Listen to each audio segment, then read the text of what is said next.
Hello, everybody, and welcome to what possibly might be episode number 183 of Retro Fandango. I have spoken with Richard. He is awake. He didn't fall asleep on me, but he's having a little bit of computer problems. So I thought I would just start the show and get the stuff that he normally doesn't let me get to. Oh, here he is. That was quick. I ended up starting the show, so we're live. Oh, okay. Do I sound any better? You sound better. You were frozen, but I don't know. We'll see. We'll see. Let's just go with it. See what happens. Okay. I mean, for the amount of people that listen to the show, we can deliver garbage. That's right. For the people who stuck by us all these years, they know what to expect. They know when they go to the restaurant. Occasionally, there's going to be some little singed edges.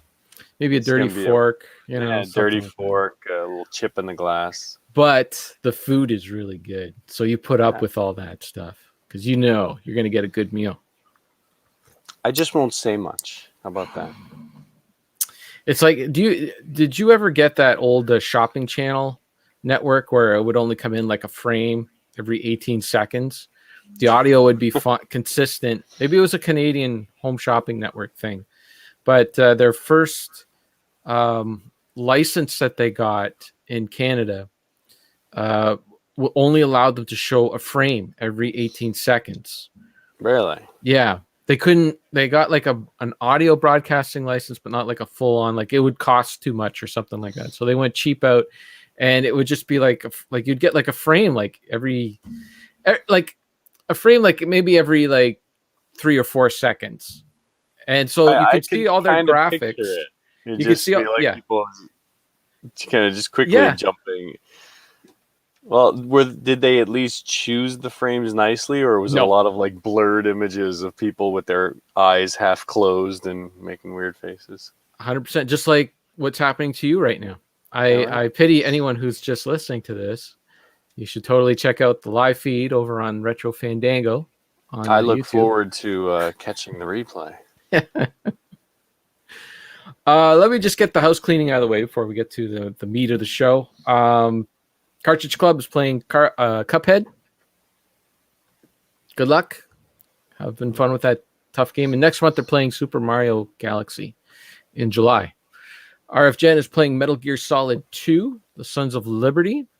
I tried playing a little bit of Metal Gear Solid 5, and I couldn't really get into it.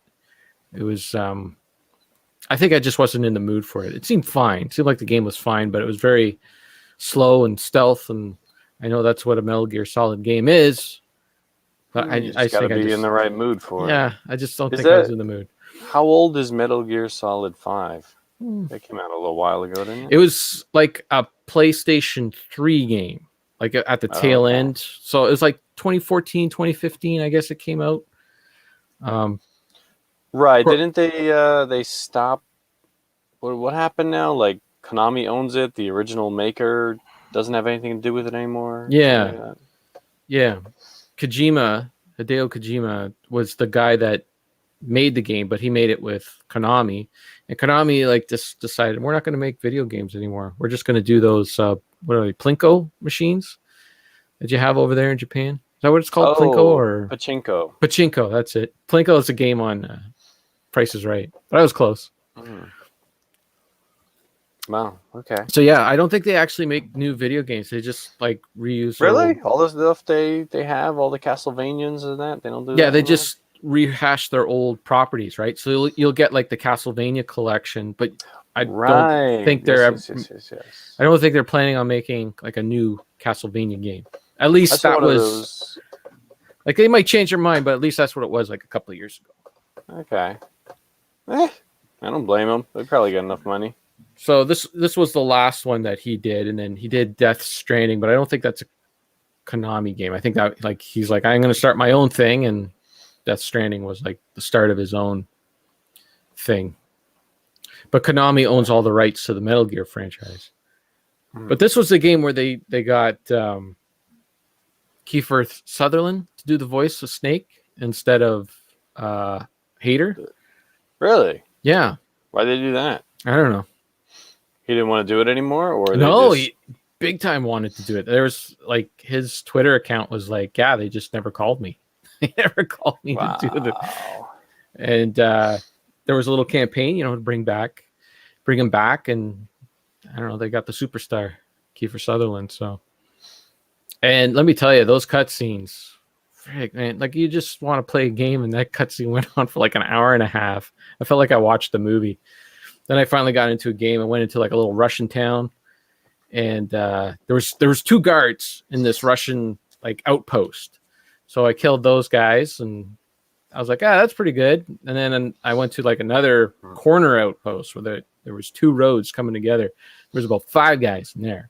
So I went in there and I took all those guys out. I'm like, okay.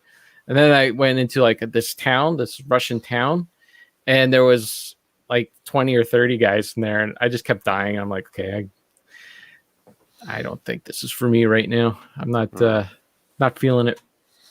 Remember in Castlevania, we started up and Simon Belmont walks out, cracks that whip in front of the gate. Yep. That's how you do a cutscene. Yeah.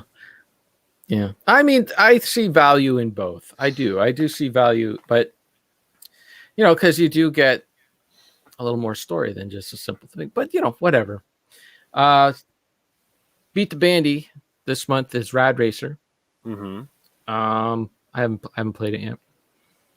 Actually, no, me neither. I haven't played any video games since. I played that Punch Out for a little bit a couple weeks ago. Yeah. I have a little strategy for Rad Racer, but I'm not letting anyone in on it just yet. But you'll find out. You'll find out next month what my strategy is. Your strategy is just let Duke win. Maybe. Maybe he will, and maybe he won't. Who knows? If my strategy is successful, you will know. Really interested to see somebody throw some serious competition into that. I think he's just on another level. I don't know. I don't. Okay, that's it for the plugs. We did it. Oh, I think I just got a little reverse of what you're hearing. Oh yeah, you just froze up. Did you get the big spike of audio? You just kind of like dragged on for a second. Oh, I hate that. Yeah. All right. Well, we'll just deal with it because we're professionals. Hey, can we clear something up? Yes, we can. Who are you now? Who am I? Yeah, because I clicked on the old Twitter there. I was like, hey, yeah, that's not buried on Mars. Right. What's going on here? I was going through a phase where I was thinking about rebranding the website to Canadian Grooves and focusing it a little more on Canadian music. But then Sarah talked me out of it. She's like, no, just keep doing your thing. And if you want to talk about Canadian music, just make it, just talk about Canadian music on your website. And I'm like, you know what? You're right. I'll just leave it as it is. But when I was like searching out for availability of the name of the title, you go and you check on all the social medias and that, and like, does anyone else have this or whatever? So when I checked on Twitter, instead of just searching for it, I accidentally changed my entire name to it, and I didn't notice until Sarah said, "Hey, you changed your name." I'm like, "Oh, okay. Well, maybe I'll go change it back." And I just haven't changed it back because who cares? Who cares what the handle is? Nobody follows me anyway, so it's fine. Oh, I cared. I was like, "Oh my goodness, I'm being cut loose. He's going off into another direction." Once again, hey, and this is what I do. I do it for 3 months, and then it's just back to the same old. So it's nothing to worry about. I've seen the pattern before. Yeah. I'm like water in a bathtub. I get stirred up once in a while, and then I just kind of wave back and forth, and then it just settles. Water right in back. a bathtub. Yeah. All right. Then it just settles right back to where it was. So I can eat it. Cool. Okay. Well, you're gonna have to keep talking because I have very little to discuss this week. I really don't have that much either. It's most I got a whole lot of stuff in. I got stuff left over from last time. I'm relying on heavily. So, well, I do want to talk to you about this Red Letter Media Trek trivia. What was that about? That was a leftover from last week. Yeah, they did an episode with Star Trek trivia. I saw that. A little game show style. Yeah.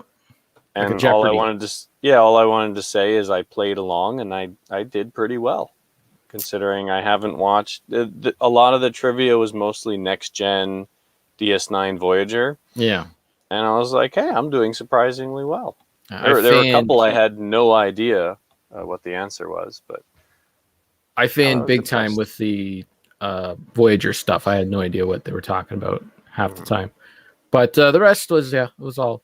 I was kind of, so the way they did it was there's two guys on the show that are big Star Trek fans, and then there's one guy that knows absolutely nothing about Star Trek. Right. Like he knows like the basic stuff, like the Borg and Spock and, the stuff. All the stuff that you'd pick up via, pop culture. Yeah. Yeah. So when I saw Red Letter Media Star Trek, I thought, oh, it'd be cool if the two guys who know a lot about Star Trek face off and do like a legit trivia thing, but that's not what they did. They had the one guy who knows everything about Star Trek and the other guy who knows nothing about Star Trek do some Star Trek trivia. And it was fine. It was funny, but it was all for comedic effect. Yeah, it was for tongue in cheek, but it would have been fun to see those two actually battle off. But I think that the Mike is his name, right? The main guy. Yep. I think he would have he seems to have watched Star Trek over and over and over again. So, yeah, it reminded me of going back to like 1995 when we first signed on to the internet in my house, and you'd go to AOL and they'd have all the different chat rooms and stuff. And there was one that was set up just for Star Trek trivia, and I'd go to that, and I don't know if somebody was controlling it or if it was automated or what, but it seemed like there was a new trivia, like a 10-question trivia thing that would come up every couple of minutes or something. I'd sit there and try to answer all the questions. I was never big on the AOL chat thing. That was like, it was always too, AOL was expensive, whatever the heck they would bring. I think we got, you'd get those little envelopes. They're like, hey, one month free, 2 months free, whatever. Okay. I don't know what was going on in our house. All I know is that when we first signed on to the internet, we had a book and it had a list of websites in the back. And I'd go in and I'd like type in the website. I was like, oh, look, I can look at this here. Do you remember the first thing you searched for on the internet? No, because like things like Google didn't exist yet. There were no search engines. This was just like you type in like a thing. Right. There was no, not even your, I remember your To internet. my knowledge, there was none. So I don't really remember. Like, I remember there was no, like, Yahoo, you wouldn't go to a website. Right. There wasn't the Google, the Yahoo, Firefox, whatever, any of that. What there was, your internet service provider, your ISP would have like a search thing in it, and you would use their thing. Okay. Yes.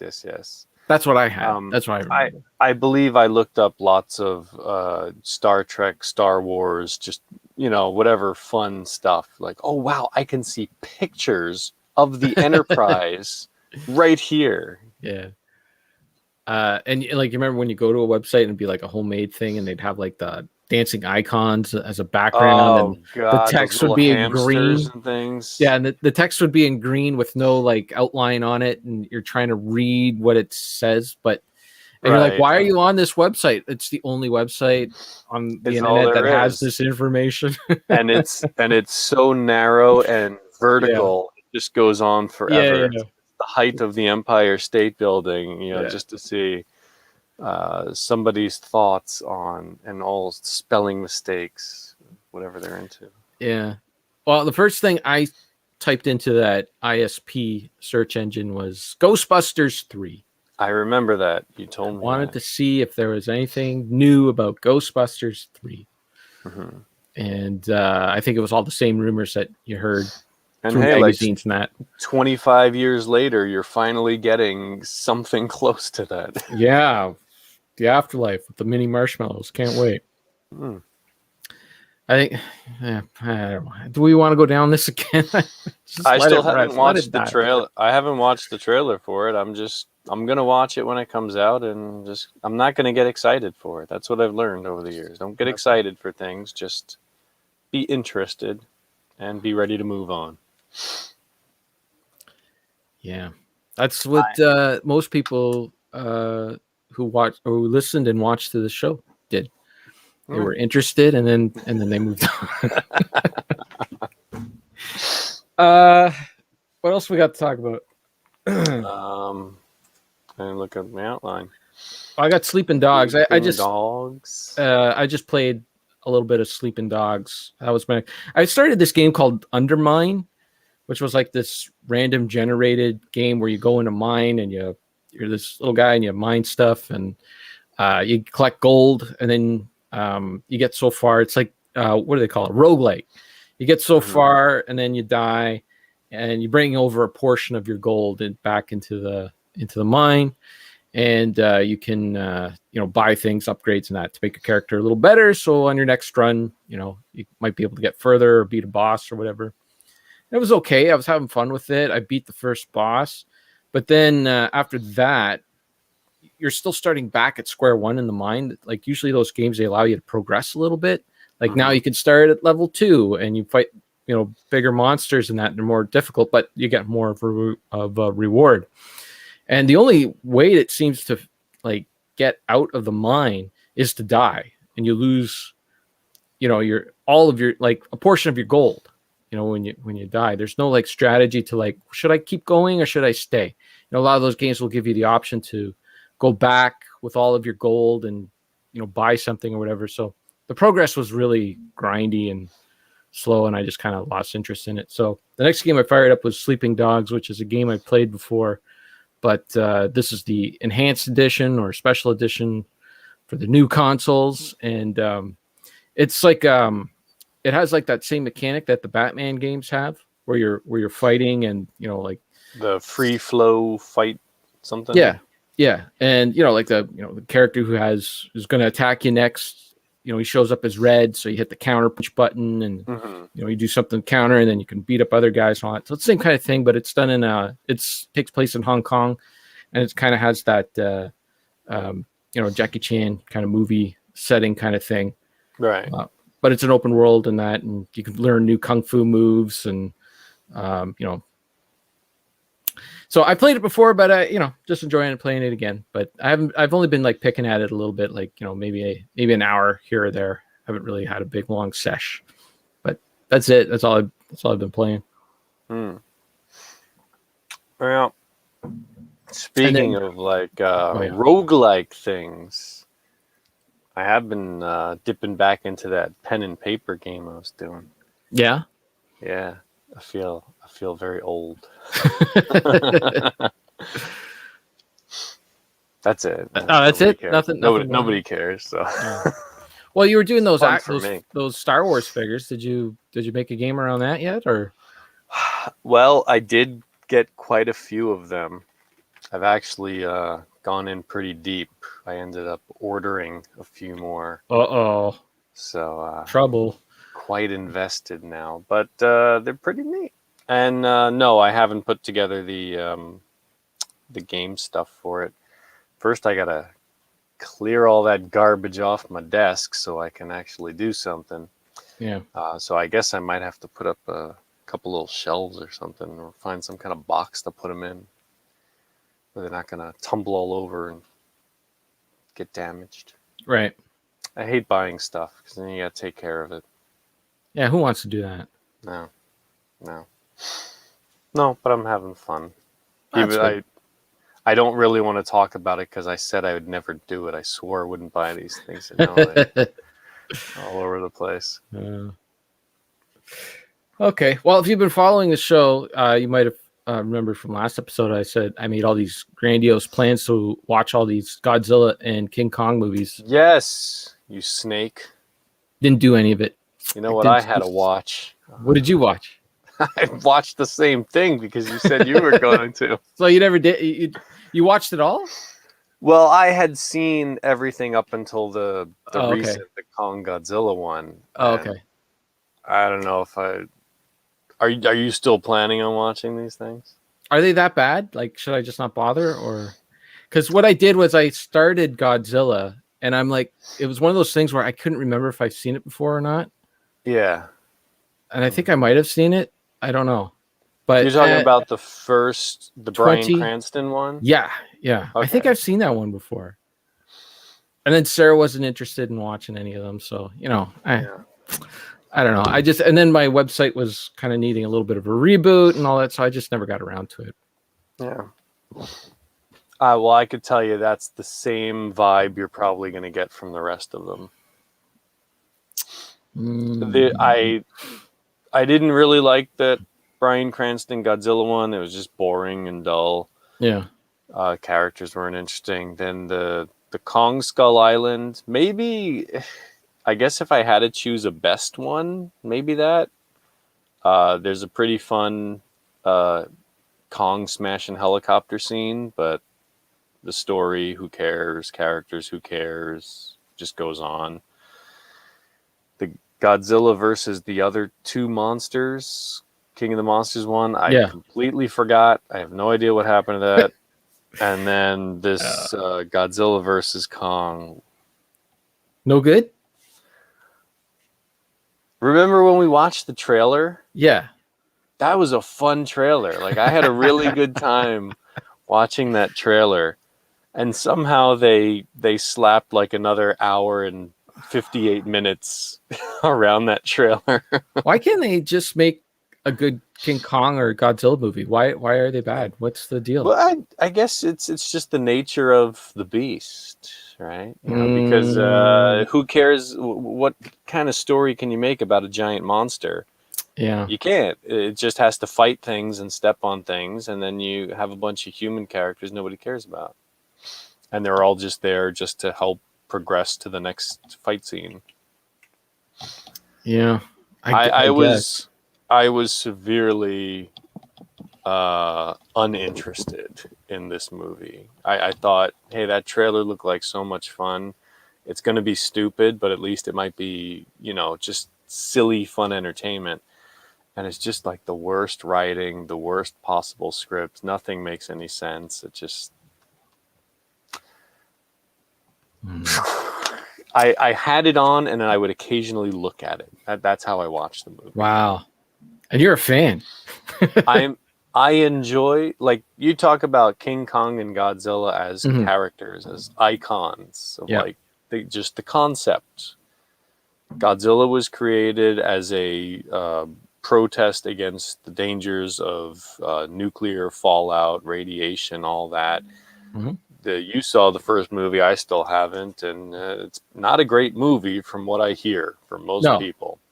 It's not. But it at least had a point. There was a message there. And over the years, Godzilla has just become this mascot character. And, you can enjoy it for that. Like, hey, look, it's a giant monster stepping on buildings. That sounds fun. There was a game on the PlayStation 2. I forget what it was called. Some Monster Attack of the Monster or something. And they had like a generic King Kong guy and a Godzilla guy. And I'm like, you all right there? Yeah, I was putting my phone on mute and I butterfingers. And you made a whole bunch of noise. Did I? Sorry. All good now. But there was that game, and there's like monsters fighting over a city, kind of like Rampage.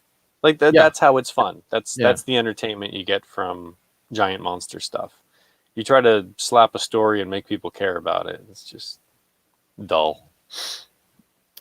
Part of the problem too, I think, is that like Godzilla is like they never seem to know if he should be the hero or if he's the villain.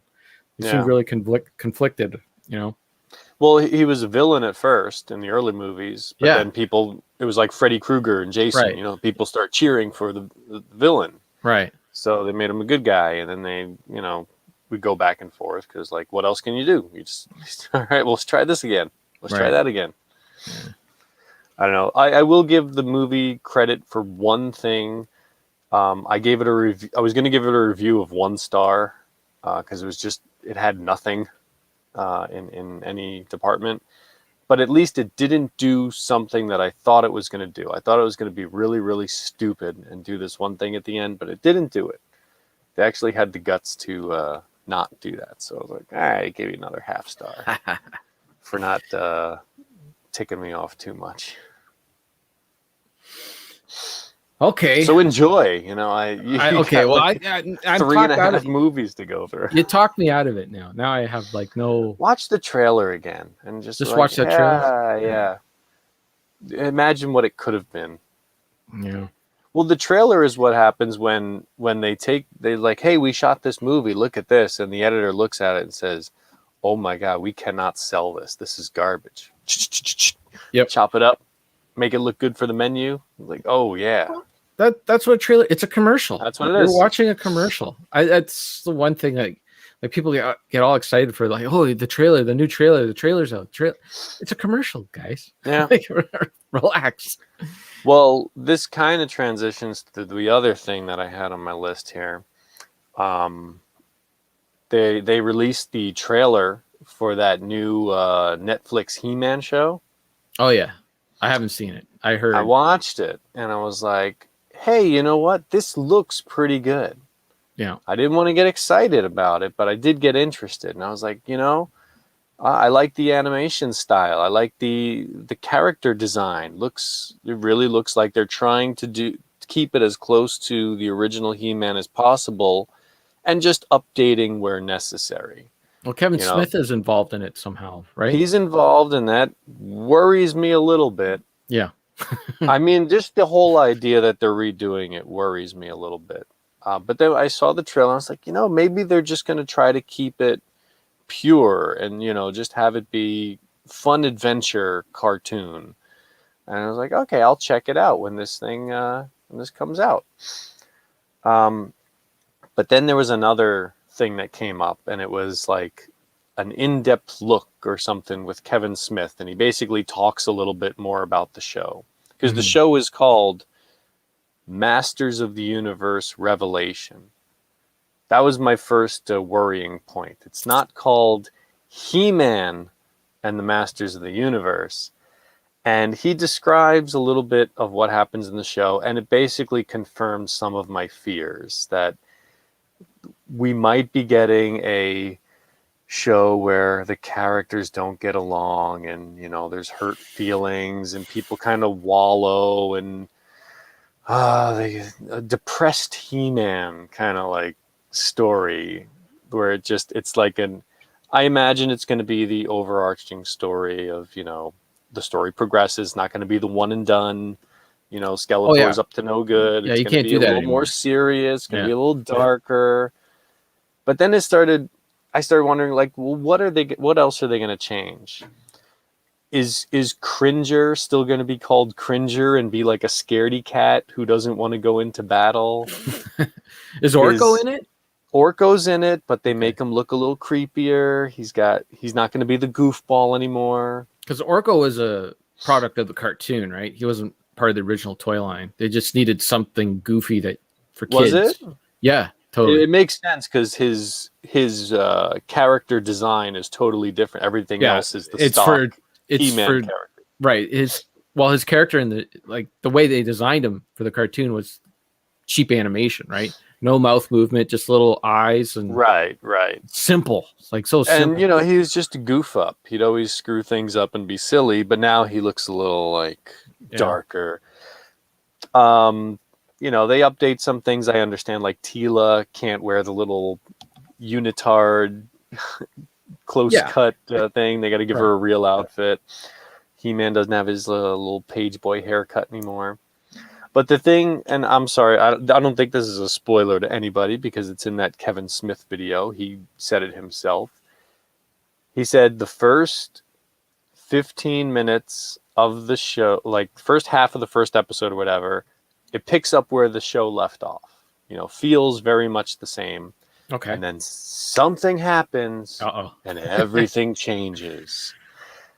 And he explained the meaning of the show Revelation, which again, if you're look, if you're concerned about spoilers on a cartoon for man children, I'm sorry, turn off the show right now. He basically says, Goodbye, everybody. yeah, you know how Tila didn't know who He-Man was? Yes. He says basically she finds out. Okay. And she doesn't find out by his confession. She learns the secret, and then things change. So I'm just looking at this like everything I saw in that trailer, all the classic looking designs, is that just from the first 15 minutes of this show? Maybe. And then they're going to change everything? Are they not going to call him He-Man because that sounds like a silly name? Is she just going to start calling him Adam because she knows who he is? Is everyone just going to call him Adam and like the He-Man name's going to get dropped? Like lots of stuff like that. I'm just like, are they just going to take all the fun out of the show and just have it be a dark, depressing thing? I don't know. Let's be honest. The original show wasn't exactly Shakespeare. Toys. Yeah, it wasn't exactly. It was not a good show. It had its charm, but it was really cheaply made. Crank it out, sell the next toy. Oh, very cheaply made. Yeah, I mean, they had a competition. I think we've talked about this in past episodes, but there was a competition on that show to have at least 60% or more reused footage. Like, only for rotoscoped. Like anything less than you had to have like less than 40% of new animation in there, and the rest all just the same animation over and over again. So, I don't mind them updating it to something new or whatever. They've done it before. I mean, there was a new cartoon about 20 years ago, I think.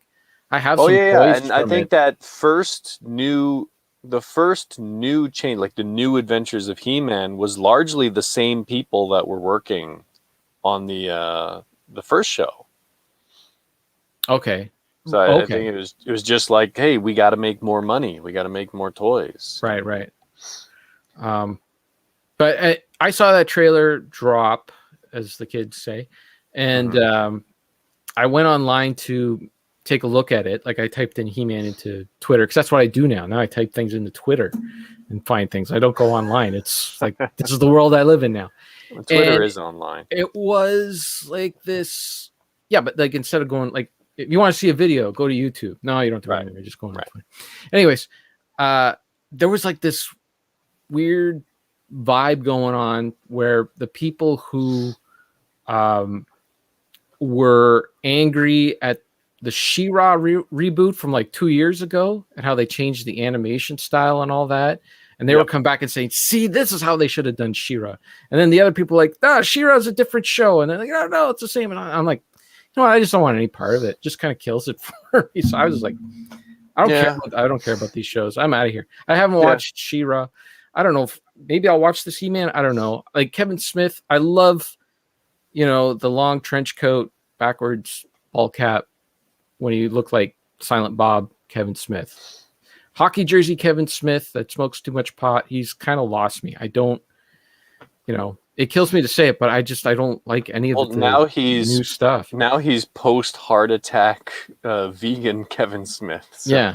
Yeah, whatever. I mean, all the power to him. Like I want him to live forever. So I still love Clerks and parts of the other movies that he did up until maybe that Star Wars Jane's Silent Bob Strike Back thing, and then things just he started to lose me from then on.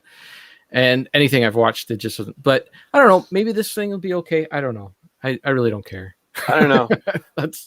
I'll make it clear. I'm not going to be the middle-aged guy arguing about this online. I'm just saying it may not be for me. I understand completely if they need to update it and modernize it and all that, so they can sell more toys. But I was just kind of hoping that it would be something that would interest me, and it feels like maybe it's not.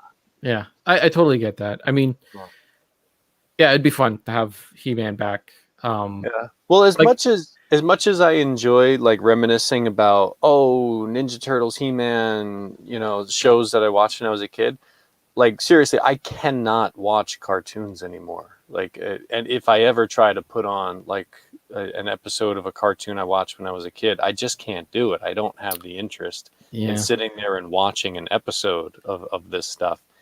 Putting the little figure on my shelf. That's it. Yeah. That's perfect. So I can remember.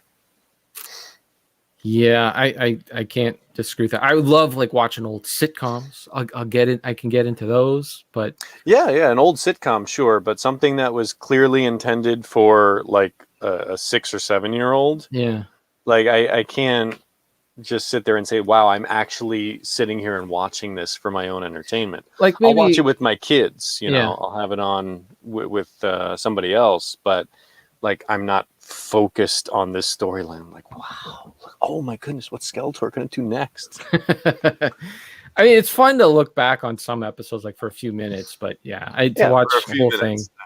Yeah, I know. Like they've been putting all those Ghostbusters cartoons up on YouTube. Yeah, and I haven't gotten to a single one of them. I tried, but then after like 5 minutes, I'm like, okay, am I going to sit here and watch the rest of this? I'm not going to go out and buy some toys. Yeah. It's fun to remember. That's all. Yeah. Well, I did watch like something in the Godzilla King Kong wheelhouse. It was after I was talking about the original King Kong and how much I liked it. Someone recommended to me Mighty Joe Young, the original one from it came out in 1949. That's a Disney movie? I think it got rebooted as a Disney movie in the 90s, I think, but the original had nothing to do with Disney. Okay. I actually don't know who made it. I can't remember. But it's not a very good movie. It is like in terms of story, it is a rehash of basically King Kong. It's the same thing. They go out into the jungle, they find this big ape, and they bring him back into, I think it was LA this time. And it goes on a little bit of a rampage, and they have to decide whether or not to kill the thing.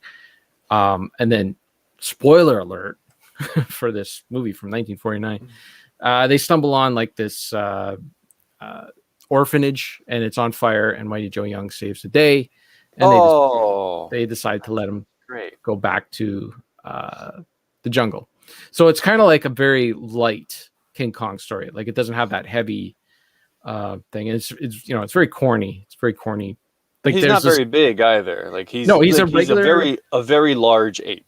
Yeah, he's probably like, maybe twice the size of a giant gorilla. I guess gorilla would be the thing, right? He's a really big and strong. Like he's got like the strength of like 10 men. They actually show it. They got like 10 really strong guys that are like bending metal and stuff like that. You can tell this was for kids, and he goes in a tug of war against Mighty Joe Young, and Mighty Joe Young beats him with one arm, basically. He's not even paying attention, right? Pulls them all into things. So maybe he's got the strength of 20 men, strength of 10 men in each arm. Who knows? Maybe he's Beast Man. Yeah, I don't think they're gonna call them by their names either in that He-Man show. Like no Trap Jaw, no T-Rex. I don't know. It just feels like, can you walk around saying Merman, Beast Man, or are they going to give them stupid names like, Carl? This is Grork the Beast Man. Grork, come here, and they're just kind of going to drop. Trap Jaw, come here. My name is Gordon Skeletor. I don't know. It's okay to be silly. Yeah. Well, anyways. It was really a stop motion animation in the movie that was excellent. That was truly really well done. Like that, the original King Kong came out in the early 30s, and this came out in 49, and I think it was done by the same guys, the same team, and they really stepped up their game. It looked really incredible, to the point where Sarah turned to me, she's like, CG is cheating. Like these guys are doing it, and like you could see like some edges and stuff like that, but man, it looked really fantastic. Well, when they were doing their best with practical effects, like CGI can't touch it. You go watch Little Shop of Horrors again. You're like, man, CG's got nothing on this. Yeah, well, and they even animated like in the original King Kong, they always cheated. They always did the close up with the hand and that. And if he was carrying a girl, like you could tell, like it just wasn't whatever was in his hand, you couldn't really see what was going on. But this was like, it had hair. Yeah. With hair on it. But this had like full on animation with the characters. Like he's picking up, people and flopping them down, and they're like, it's still zoomed out, so you're not seeing too much detail. But that's how you have to shoot it. It looked really, really well done. I was impressed. So it's totally worth it for the stop motion animation. Just don't go in it thinking you're going to get some great story. It's actually funny. Like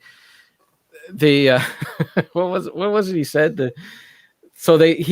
Mighty Joe Young is like living with this. Of course, it's a white family in the jungle in Africa because they're, I don't know, foreigners living from out there. South Africa.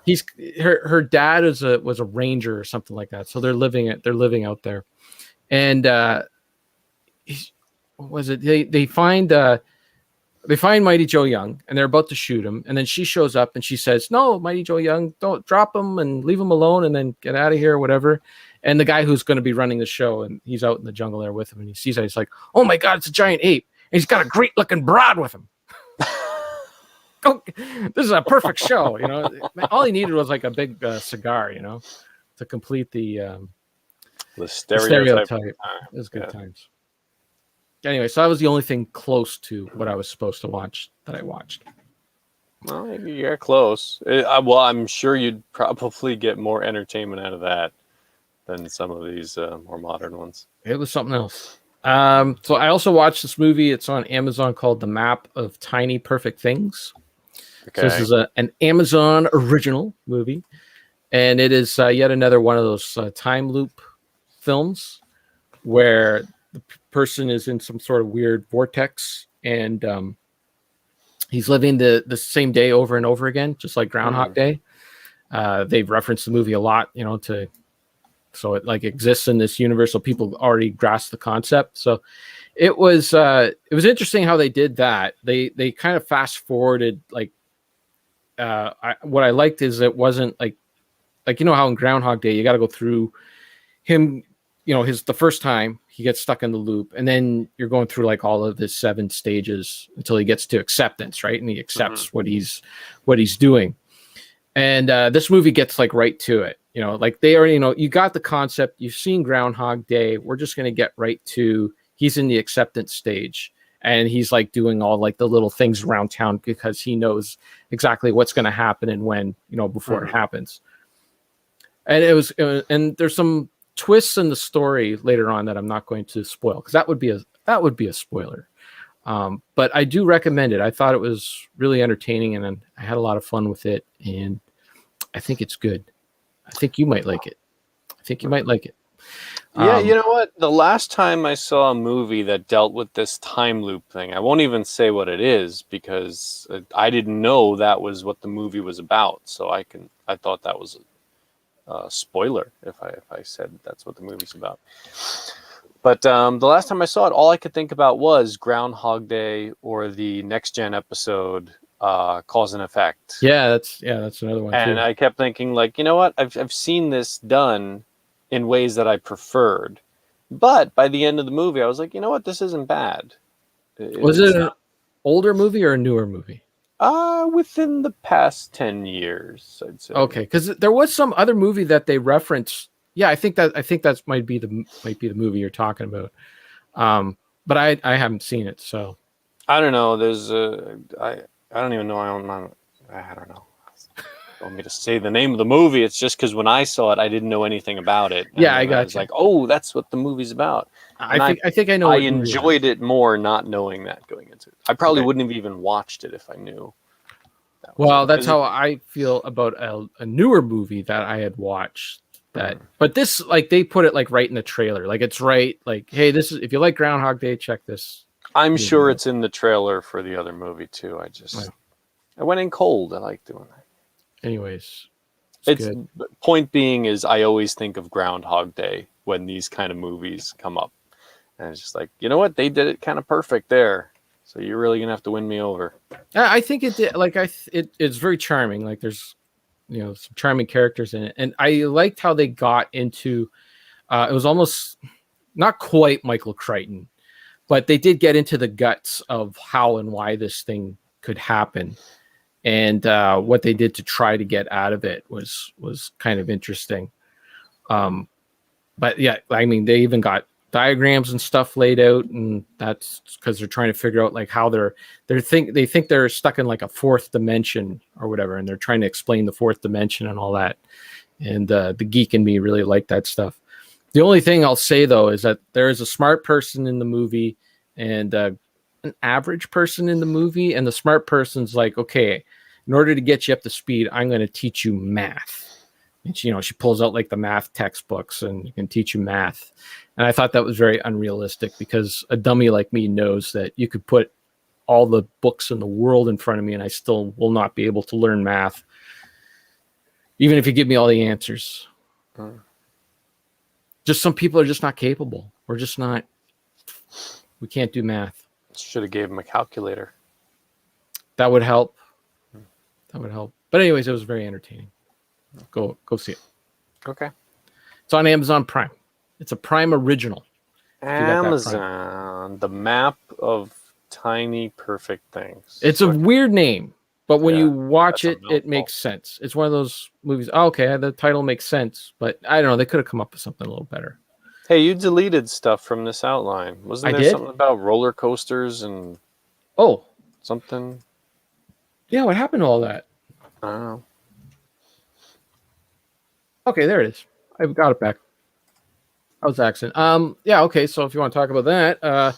I was just wondering, because all these things you have down here, I have no idea what you're talking about. So. Yeah, that's great. They're just notes to remind me of what to talk about. So I was reviewing a Tragically Hip album that you can go check out on buriedonmars.com. It's called... How many of those Tragically Hip albums have you reviewed now? There's quite a bit. I've done 14, and we're on number 15 now, I think that's what we're doing next. Anyways, I was reviewing this album called In Between Evolution, and there was a song right in the middle of the album, and it was about this polar bear named Gus.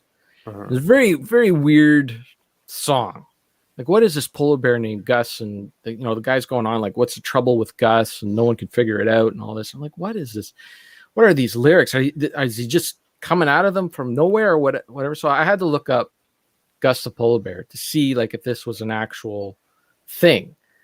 And so I typed it into the Googles, and up came Gus the polar bear. And it turns out that Gus the polar bear was a polar bear that lived in the zoo in Central Park. Oh, is he like a depressed polar bear? I figure you would know the story because you were from Jersey at the time when this guy was popular. But me being from the sticks here in Canada, I'd never heard of him before. So apparently this polar bear was, they had him in the zoo, and he was doing normal polar bear stuff. And then one day he just started swimming. Like, they have a pool there for the polar bears, and he just started swimming. They couldn't get him out of the pool. They offer him some food or whatever, and he just kept swimming. And he did that for hours and hours and hours, and then finally, like, he tired out and then went to sleep. And then as soon as he got back up, he went back in the pool and just started swimming. And he did that for years. He would only come out of the pool to sleep and eat. Anytime he was awake, he'd go into the water and he'd just start swimming. And they tried to bring some female polar bears in there, like to, pique his interest and stuff like that. Didn't change him. He just would go in, and they brought in like experts, vets, psychiatrists, psychologists, everybody to try to figure out what was wrong with Gus. And nobody could figure it out. It got to the point where they started medicating him. He was the very first animal that they gave Prozac to see if that would break him out of the cycle. But it never did. No one could ever figure out what the problem with Gus is. And it was a story like for years in the New York area. Eventually the polar bear died a few years ago. He had some sort of cancer problem that they couldn't fix. But any opportunity he had, he would just go into the water and just swim. And they figured he was depressed because he was trapped, But he was, I think he'd been in captivity for too long. If they let him out, he'd die, right? So they could never fix him. So I learned all this stuff online, and of course there was a YouTube video that I clicked on, and I watched this thing about Gus, and then the next time you sit down at YouTube, hey, you like freaky, weird stories? Here's a whole bunch of them on YouTube. Yep. So I got stuck into that cycle for a while. I stumbled on a channel called Fascinating Horror, and now I got a bunch of freaky, weird stories, just like Gus the polar bear does. So this website kind of deals more in human tragedy and just stupid things that humans do, and it's actually very fascinating because out of all these tragedies that happen, it's funny how back in the day, like when something big would happen and a bunch of people die, everybody would get together and figure out a solution for this to not happen again. Oh, this happened, a bunch of people died. What sort of regulations, what could we do to do better? So next time, so when something happens like this again, and these rules and stuff that they put still active today. Like there's reasons why, like there's exits here, and things are marked properly, and it's all because of these tragedies that had happened in the past. Unlike today, where stuff happens and we're just like, well, I got my freedoms and I'm not giving this up and I'm not giving that up, and I don't want to be poked with this, and I got to protect myself from wild bears, even though I live in the middle of friggin' New York City, whatever it is, whatever. Nobody does anything to fix anything. But it's kind of refreshing to see these things happen back in the day. So the first one I watched, it was about these. So this thing that used to happen at Niagara Falls, it used to get so cold. Now with global warming, it doesn't get that cold, but it used to get so cold that there would be an ice bridge that would form at the base of the Niagara Falls. And this is in the day before they had like boats or whatever that were sturdy enough to get close to the falls. So this attracted people from all over because you could get really close to the falls and see it at different angles that you could never see it before. But meanwhile, you're on these chunks of ice that basically have just fallen off the top of the falls, and it comes down and they just kind of get wedged together, and it gets so cold that they kind of freeze together. But none of it's sturdy. You got to imagine it's like, a bunch of ice cubes that just kind of freeze together, and now you're going to stand on a bunch of these ice cubes. Now, it wasn't wobbly or anything like that. It was secured by the shorelines, but it was all very, like it could go at any second, right? Yeah. Meanwhile, you got hundreds of people that are out on the ice just taking photos of anyone, if you were lucky enough to have a camera back then. This was like in 1913, I believe. So, people were, photographers were going out there, artists were going out there to paint, to the falls. People go out there and like have ceremonies. They would get like married, like get married like on the falls, so you can get the photo of the falls behind you or whatever it is. So there was one day where they were all out there. They actually had people out there too selling like hot dogs and stuff like that. Anyways, they're out there and everybody's having a fun time or whatever. And then there was like a huge crack, and everybody started running to the sides to get off this ice bridge, and 4 people got stuck. They couldn't get off, right? So they found like a part where there was 2 boys, and they found a part where there was like just enough water to wade through where they could get onto the other side, right? It was like a little stream. So they both get over to the other side, and then they hear somebody yelling on the other side. So one of them stays, says, screw that, I'm not fighting them. And the other one's like, I'm going to be a hero and I'm going to go save the other 2. So he runs back, finds him. He says, look, come this way. We can get back. So by the time they get back, the little stream is turned into a river. They can't get through it. It's too crazy, right? And then all the ice just starts breaking, and they're floating down the river, and they're going to get eaten up by the rapids. So the only thing that people could do that they could think of is there's 2 bridges that were built at the time that were down river. So they get down river and they lower these ropes down to these people to pull them up. Hopefully they can grab the rope and pull them up. So it was a couple, a married couple, and then one of the other boys. They got separated, and the one boy he couldn't make it. He couldn't, like, he grabbed onto the first rope and he pulled himself up like so far up, but he just lost because he was trying to save like them, and then he was trying to save he waded through all that water and that he just lost all energy, right? And he could only make it so far up because it was like there's these bridges are still like 50 feet up, so you got to pull yourself up like this whole thing. And his arms just gave out. He was actually trying to hang on to the rope with his teeth for a while, but it didn't work, and he ended up falling, knocked himself out, and then he was washed away. And then the guy was trying to like wrap the rope around his wife, and it didn't. The rope. He got it around her. They started pulling her up, and then the rope snapped. It broke, so she came back down. So they were on a piece of ice that was good enough to get them to the second bridge, and he tried the thing again at the second bridge, but he couldn't get enough length, to get it around her. They could just like hold on to the rope, and he couldn't lift her up and wrap her around or whatever. So he just went away with her. So all 4 of them passed away. So there's still a plaque there at the Niagara Falls that you can see that commemorates the thing. And there was no more events allowed on the ice bridge after that. Yeah, that makes sense. Yeah. It's one of those things that, it makes common sense to you or I, but at the time it just seemed like a gay old time.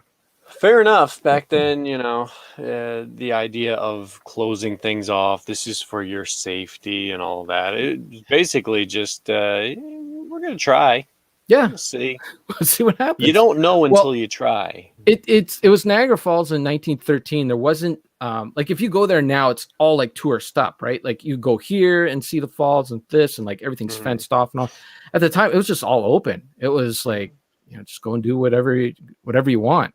Go see the falls. They're just right over there, kind of thing. There was no, don't step past this point or anything like that. So, yeah, I mean, in some ways, I do like when things are just kind of left to your common sense. We got a castle here, and back when it was easy to access before the earthquakes, there would be some staircases where it'd go really high up. And there'd be no barrier or anything. And I saw a kid standing there, and I was thinking to myself, you know what? The only thing keeping that kid up is his own common sense.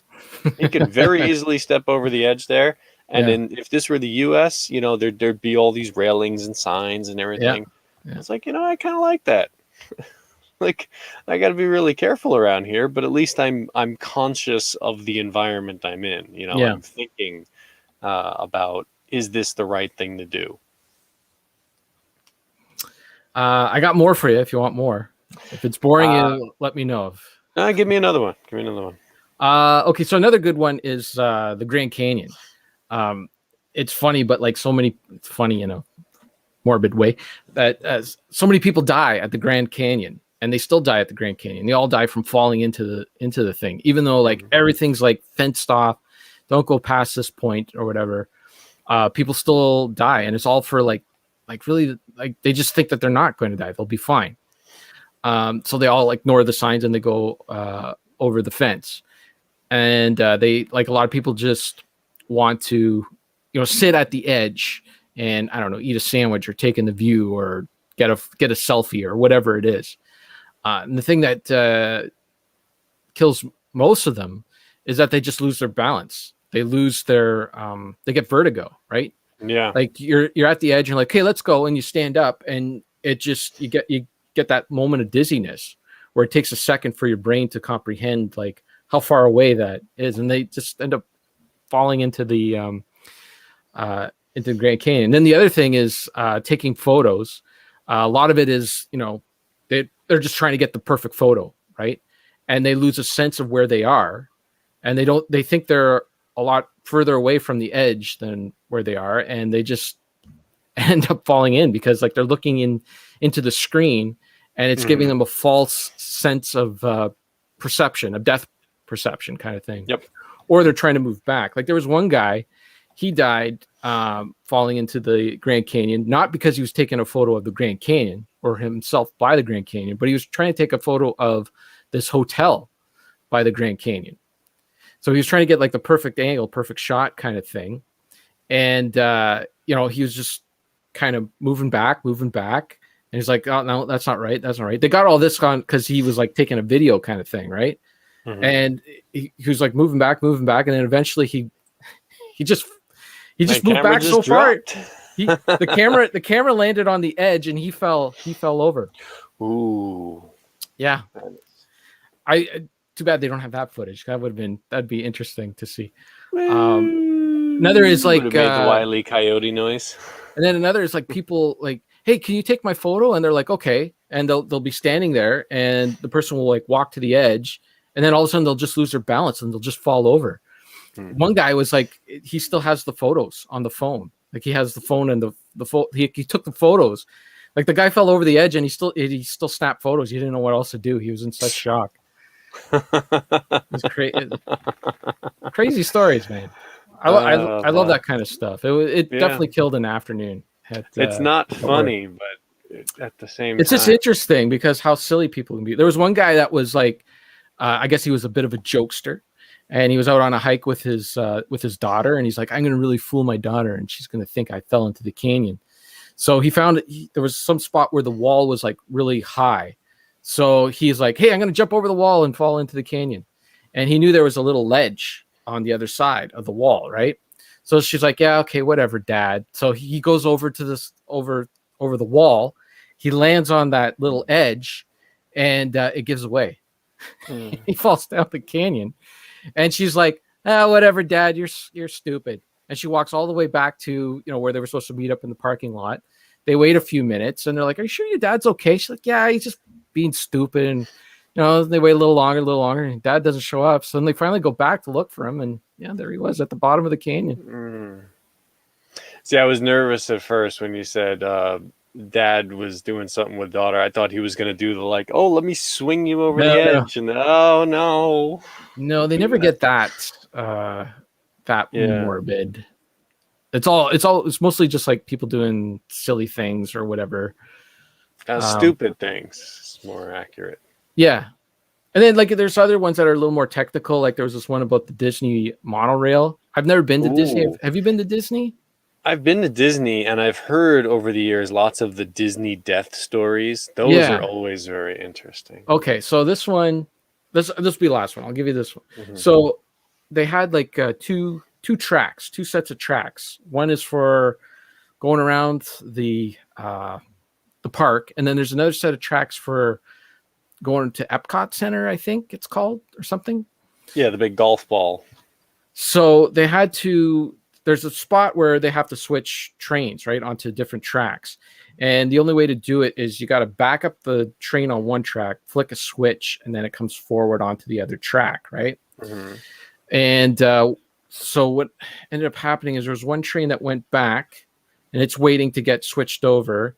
And it was dark. They were doing this at night, and all the windows were fogged up and that. So they had like no visual thing. So they had to rely on the machines that they were using, right? So they switched one train and they got him back on the track. And then in comes the other train and they got him back on another track.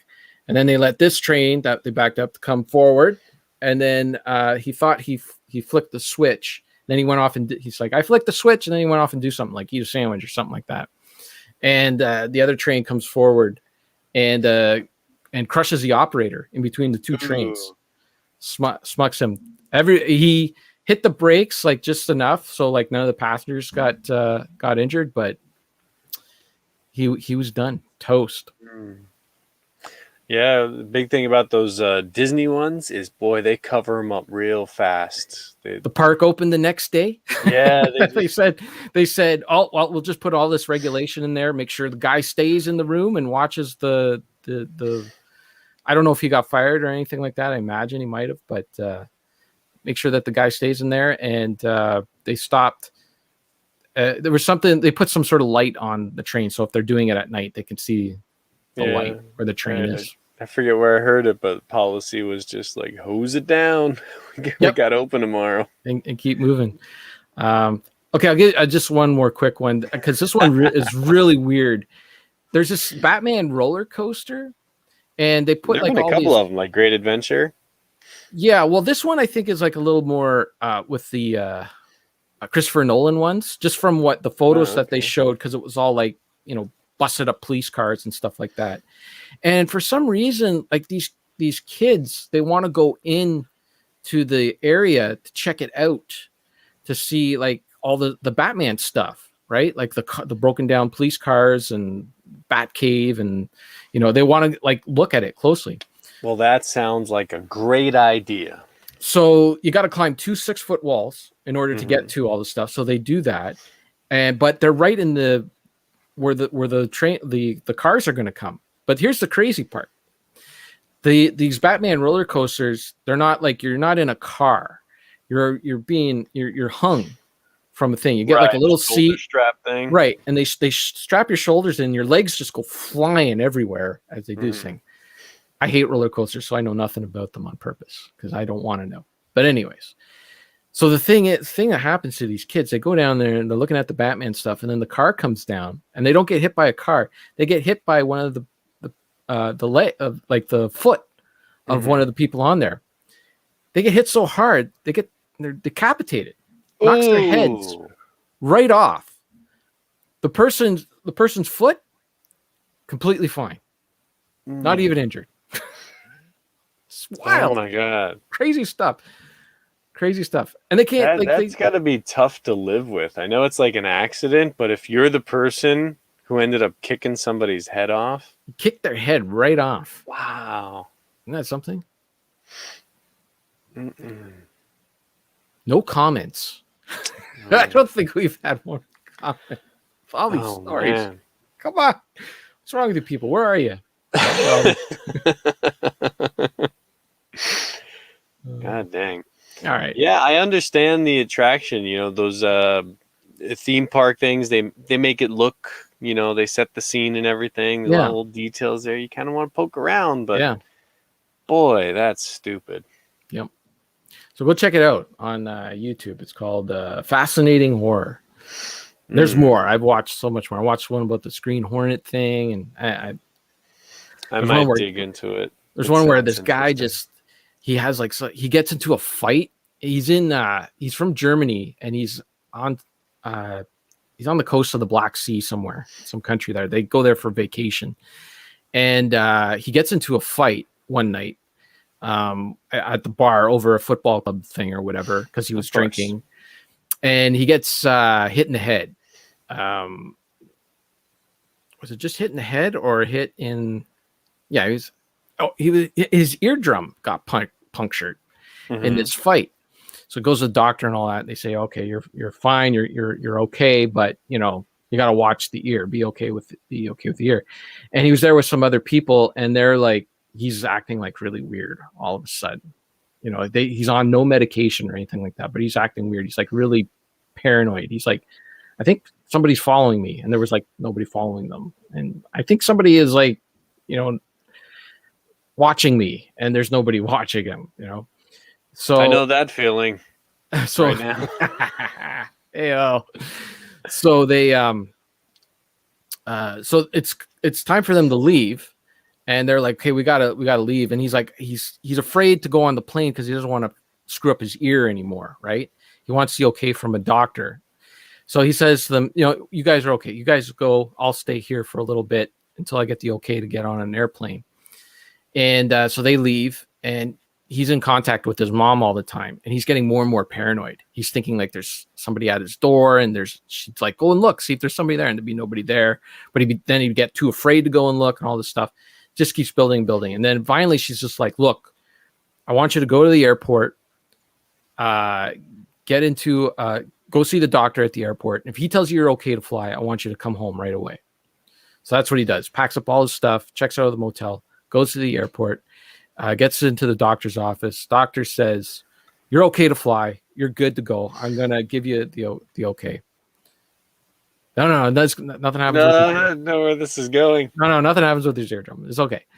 So he's like, okay. So the airport is being renovated at this time. So there's a bunch of guys, workers and stuff like that, contractors walking around. They got keys to every door in the place. So he's looking at his list. He's got something to do in this room, and he's in the wrong place or whatever. He screws up, and he opens up the door, and the guy and the doctor are in there. He's like, oh, I'm sorry, I'm in the wrong room. But the guy freaks out, right? He's like, oh my God, they're coming to kill me. And he just gets up, leaves all the stuff there, and just starts running. And they got all the camera footage from inside the airport of him just running away. He just walks out of the airport, picks a direction, and just goes. And he runs and runs and runs, and he gets to a fence, hops over the fence, and he's off into the woods. They go and they look for him. They can't find him. He disappeared, completely gone. They don't know what happened to him. He just running. Just ran. Like Forrest Gump. So he either like tired himself out and passed out and died, or he's lost his memory, or they thought they found him a few times because they found like some white dude out there with long blonde hair. This kid had long blonde hair, and they thought they found him a few times, but never found him. Interesting Completely stuff. off the grid. There you go. Yep. So there you go. That's it. I'm done. I know. The wild stuff you find on the internet. Yep. All from watching a Mighty Joe Young video. What did you watch? No, it was a song. It was a song about Gus the polar bear. The Gus the polar bear. Yeah, that got me down. That happens to me all the time, but I only get those 5 million view, 10-second viral video things that pop up. Yeah. It happens to me most of the time if I'm going through something on my phone, and I'll just be flicking along, not really opening things. Like the thing kind of auto plays without sound. Yeah. And I'll just do that, and I'll turn, I'll look at something, I realize something was playing, and then that's it. Floodgates are open. That's all you're getting now. I get 100 of these stormtrooper dancing at Disney World videos or something. That's what you like. That's what they want you to see. Apparently. Well, watch some morbid videos, and then you'll get some more morbid stuff. Yeah. Sometimes. Gosh. All right. Did you want to talk about Star Trek Beyond, or are you done? I saw it, and you've never seen it before? I hadn't seen it. I had been avoiding it because the JJ Trek movies, I didn't find anything terribly exciting about them. First one was okay, but then it got off the rails. First one was kind of okay, but I don't really go back to watch it. I keep meaning to rewatch Into Darkness to see if it's as forgettable as I remember, but I can never summon the courage to do it. No. So I watched the Beyond one, and I really, really, really like the premise of this, where ship goes down, everybody gets, you saw it, right? Yeah. Ship goes down, everybody gets separated, and it's, little character moments, opportunities for people to bond and stuff, and I'll get back to the thing. But the villain, who cares? The story, who cares? I will admit, though, Simon Pegg wrote this one. Yeah. And you can tell. And there are some things in the movie that if it were in a Shaun of the Dead style movie, they would have been hilarious. The Beastie Boy music thing should have been really funny in the right kind of a movie. But there were parts that I didn't mind of this movie. But overall, I stopped pretending that this is Star Trek. It's not. Ago. It's just an action film, and if you're not a Star Trek fan, action movie, right? If you're not a Star Trek fan and all you want is an space action movie, I'm sure you'll get something out of it. But to me, it's just not anything remotely close to Star Trek. I hated the fact that Kirk just so easily gave up on his ship. It just seemed like, those little micro things are attacking the ship. Oh well, they did a fair amount of damage. There wasn't really a lot he could do at that point.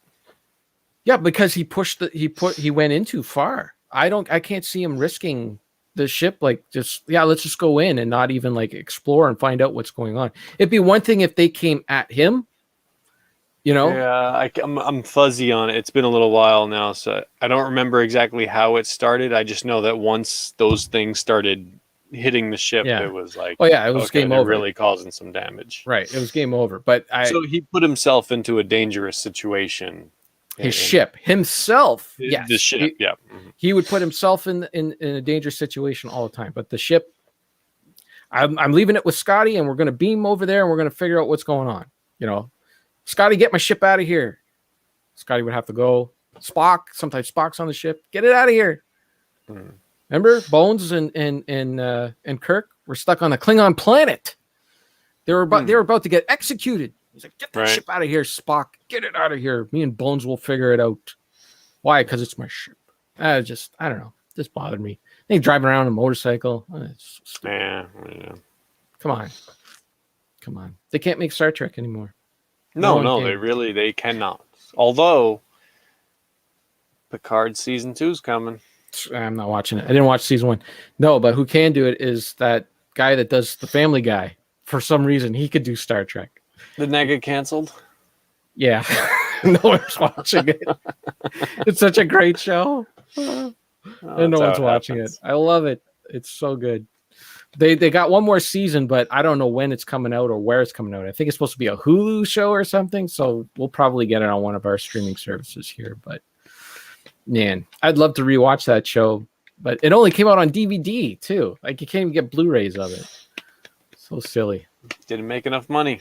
I can't even remember the name of the show. That's how much it. The Orville. That's it. I haven't even seen it. I know the name. You should see it. So that's good. Good time. Oh, I forgot to tell you. Speaking of stuff that was old, yeah, I forgot to tell you about Goon. I watched this movie called Goon. I thought I would hate it because it's about hockey and hockey jocks and all that stuff. I've heard of this movie. Okay, but I don't know anything about it. But it was actually very good. I really enjoyed it. I thought it was really funny. So it's you know how like in movies today, when they do comedies today, everyone's got a quip for everything, right? You say something, the other guy says something, they're both quipping. Quip. This is like a fairly recent movie. I'm picturing 2011 this as being like a 70s film or something. 2011. It's got that guy from American Pie, Sean Scott Williams III. Okay, yes. And I think he's the only star in it. The rest were all like stuff that people I know from Canadian. Eugene Levy has a small part in it. The guy from Sons of Anarchy, the Canadian from Sons of Anarchy's in it. I can't remember his name. Anyways, I liked how not everyone had, a comeback. Like something would happen and it'd be funny, and they would just be like befuddled, like they wouldn't know what to say or whatever. And that would be funny in and of itself. Instead of everyone just like quip after quip or whatever. A lot of busting balls in the locker room, stuff that I don't. Even though this movie came out in 2011, you probably wouldn't be able to get away with it today. Maybe some stuff, but still, it was really funny. I really enjoyed it. It's about a hockey player in Canada. He's like an outcast in his family. Everyone seems to be really smart, and he doesn't have the brains. Kind of like me. Everyone's smart in my family except for me. Maybe that's why I identified with him. But he can fight. He's a good fighter, right? And so some sort of hockey scout guy sees him and says, hey, this guy might be able to help this team because he can fight really well. He can't skate, but he can fight. So they bring him in, and then he gets a little bump up because they want him to protect this other hockey player. And it was just funny. It was a funny movie. Really enjoyed it. They had this, of course, you got to have the romance story. You got to have some romance in there. Apparently my food's ready. And Bill's just joining us right now, right at the end. Great timing, Bill. They had a sweet little romance story in there. It was good. It didn't feel like forced, You mean the comebacks to every comical situation wasn't somebody going, seriously? No. Really? Isn't that brilliant writing? No. You see that peppered into every movie now? Well, I find like in movies, like they do the Gilmore Girls thing. This is the first time I became aware of it, where they're not really saying anything funny. They're just talking really fast. So you think they're just filling space with, like, that's what I find like that Ghostbusters, female Ghostbusters movie. It's that kind of Paul Feig humor. Where you're just filling space with keep going. Talk fast. Don't let the person think about what you're saying. We're saying it so fast. Trust us, It's funny. When if you actually, if you were to actually look at it, read it in real time, there's absolutely nothing of substance here. They're just talking really fast. But this was like legit, like they were busting balls and stuff, and then like it would come back to the other person, they just wouldn't know what to say or whatever, and it felt very natural. You always know what to say. You go, really? No. No, your name's He-Man? Really? There's none of that. call yourself Testosterone Man? Really? No. So I was surprised. And it's done by the guy who did Fubar, which is another movie I just watched recently for the first time. Arm was twisted. But you can read all that on my Letterboxd. You can go to Letterboxd/Buried on Mars. See all my reviews there. So there. That's my recommendation. Go see Goon. Watch Goon. Schitt's Creek versus Friends-style comedy. Yeah, sure. Okay. I still got to watch that show. Could I be any funnier? That was that guy's. He'd fill every line with that. Could Rambox be any more blue today? This is a very blue shirt. Yeah. I don't normally wear colors this bright, but this shirt is actually imported from the United States. Could my food be any more ready? This to me. Okay. Thanks, Rambox's mom, for sending that blue shirt. Thank you for people showing up in the chat at the last minute. Sarah telling me that my food is ready, and Bill is showing up right now. Go rewind the show. It was a fascinating show. Yeah. How was my audio? Did it? You were fine. You were fine. It got better. It was a little rough at the beginning, but there you go. Bill says Friday night baby blues with Fox. Okay. Go check us out on Twitter at @retro_Fandango if you want. I don't think we've had a follower on that account for a couple of years now. I think we've been stuck instead follow Kevin at Canadian Groovy something. Canadian Grooves, yeah, sure. Canadian Grooves. If I keep it, I might change it back. Who knows? Wouldn't it be something if somebody else took Buried on Mars by the time you try to change it back? I don't have it. I have Buried _ Mars. Yeah. Somebody has Buried on Mars. It's one guy. I'm assuming it's one guy. It's one tweet from 2011 that says, "We are buried on Mars." That's it. So I don't even have that. Maybe that was just like a joke, they were doing for somebody. Like they knew about the whole, things being buried on Mars, and they made it as a joke, and then that was it. Gosh darn it. That's it. You can't get it. Get a boner with Retro Fandango and check out our Discord, which also hasn't had anything. It's a place for Duke to leave his comment on the show. That's pretty much it. Canadian Grooves is a lot like Canadian Decepticon. I thought he was Angry Canadian Decepticon. AC Decepticon. Yeah, that's a lot. He's much more advanced than I am. I did have Angry Canadian Deception for a while, and that was fun. Do you remember that bit? Wasn't that just? It was like a day. For an entire day, I pretended to be and people believed. Right. Yes, but the name was AC Deception, not this. I didn't. I thought it was exactly because you had the image, the everything. I did take the image, but I changed the name. It was you can't steal his name, right? Because he has his name. You can't use his name, right? Because I saw a couple tweets and I was like, "What is going on?" And then I noticed the little @Buried on Mars. Like this is that and the Whales and Rainbows. That was good times too. Those will live on forever. Whales and Rainbows. Okay. Enough reminiscing about Twitter back when it was good. Let's just wrap this up. Nothing left to say. Go eat your nachos and foo and whatever else you're eating. I think it's chicken Caesar salad today. Ooh. I think that's what we're having. That feels like a warmer weather kind of dish. Yeah. Yeah, even though it's a little cool out today because it rained. But anyways, nobody cares. No. It's time to end this broadcast. Yes. So thank you, everybody, for watching, listening. Indeed. And we'll see you in 2 weeks. That's right. All right. Goodbye, everybody. Goodbye.